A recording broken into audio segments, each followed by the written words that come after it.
Just as a quick reminder, and this is a very serious video. I've discussed this many times. Talked about discipline and the people that let's say not on the leftist economic spectrum. They don't seem to really have that. So I just want to set this as a reminder. I believe that my my calling here is to give it to you straight, whether it makes you uncomfortable. If it plants a seed and you think about this over time and you end up changing in terms of your actions to do something that's far more conducive for this issue, that's fine with me. Even if you are upset at the time and you don't like me saying it. Here's the reality. Hollywood, with the growth of social media, especially after during 2015, 2016, we know what happened then. So many members of Hollywood made it abundantly clear that they don't like a significant part of the population. Now, the thing that gets me is how quick people forget that, but not the people that are like already in agreement largely with a lot of the major issues with the guys that are in Hollywood. Well, who I'm referring to are the people that don't, because you are the guys with the short-term memories. I say this all the time, and I will say it again. And I say this as a business owner that saw a lot of success recently. And that is this. You fund them, they don't fund you. That is the difference between the Western, like leftist social justice left, and the other sides. It's not just one other side. Those other sides will forget. They have short-term memories, and they have no problem in some cases funding and subsidizing the people that make it clear that they don't like him. And maybe this is a form of Stockholm syndrome. Okay. You remember Pedro Pascal, what he's in The Last of Us, is he not? I don't know, he's doing some stuff with Star Wars or whatever.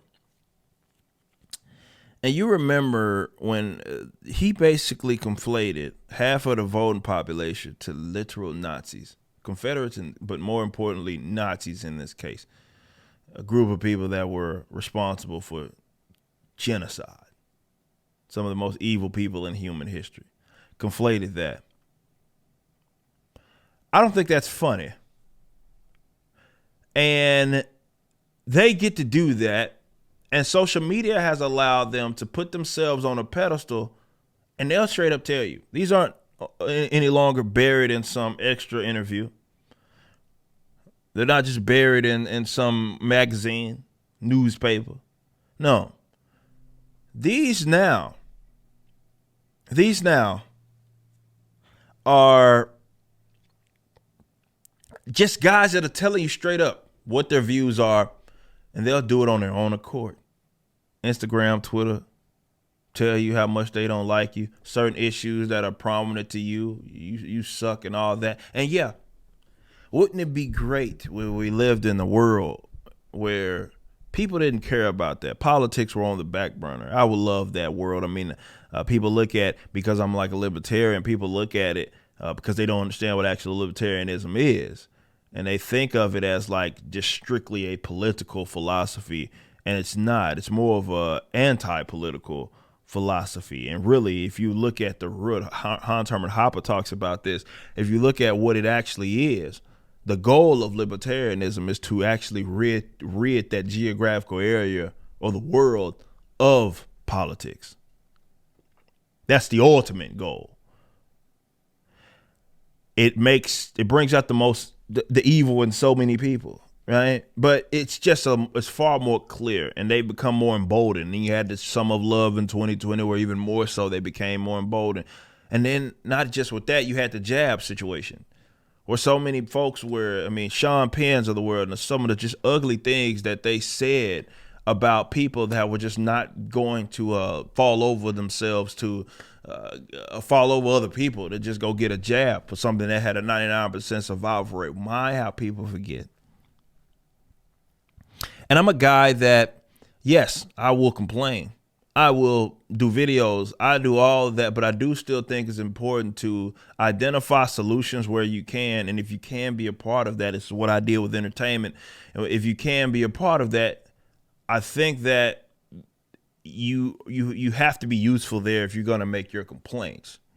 But unfortunately, We'll talk about that. We'll say how ugly it is and yada yada, and then the next shiny thing comes on. It's that brand that you loved, right? Back in the day, it just brings you so much nostalgia because you grew up on it.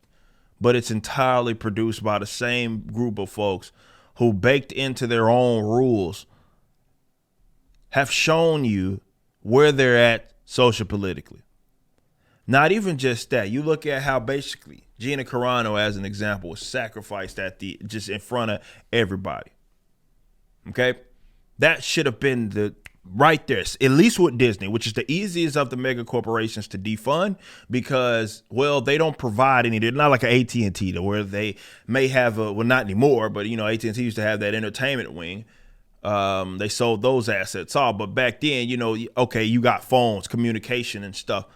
It's not like that with Disney. Disney doesn't provide anything like that you need. They don't provide your food. They don't do any of that. They're just an entertainment asset and company. Now, yes, they work internationally, but at least in this geographical area, you think after what they did, what they said about you. I mean, that was another issue. This whole issue of grooming with children and all that sort of stuff. They told you what side that they stand on. The next flashy thing come on, everybody forgets.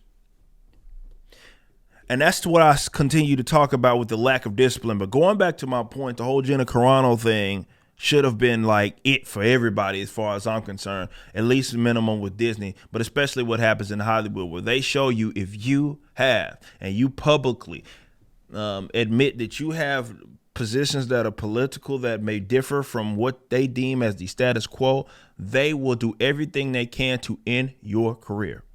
They delegitimize your efforts after they've ostracized you when you try to do your own thing like they did with Terror on the Prairie. Oh, it just only, even though it was released exclusively through Daily Wire, they're going to say the box office was only 800. They do stuff like that to delegitimize your efforts. That same group of sons of bitches get out there and talk down on you. And then the next flashy thing comes on and it's produced by the same dudes, have the same actors and actresses and producers that have said all of these jacked up things about large parts of the population, the people that didn't want to get the jab. Right, the people that may differ from them politically, didn't vote for the guy maybe that they wanted them to vote. Those guys, and then people just forget because you want to live in a world that doesn't exist, and that world is the world where you don't have to care. I would love to be. The '90s was the closest we're gonna ever get to that, where you go buy a product, it didn't matter. Nobody gave a crap about the politics because it didn't consume everybody's life. You can't deal with the world and what the way that you want it to be. In order to fix it, to become what you want it to be, you have to address what it is. And that's the world that we live in right now.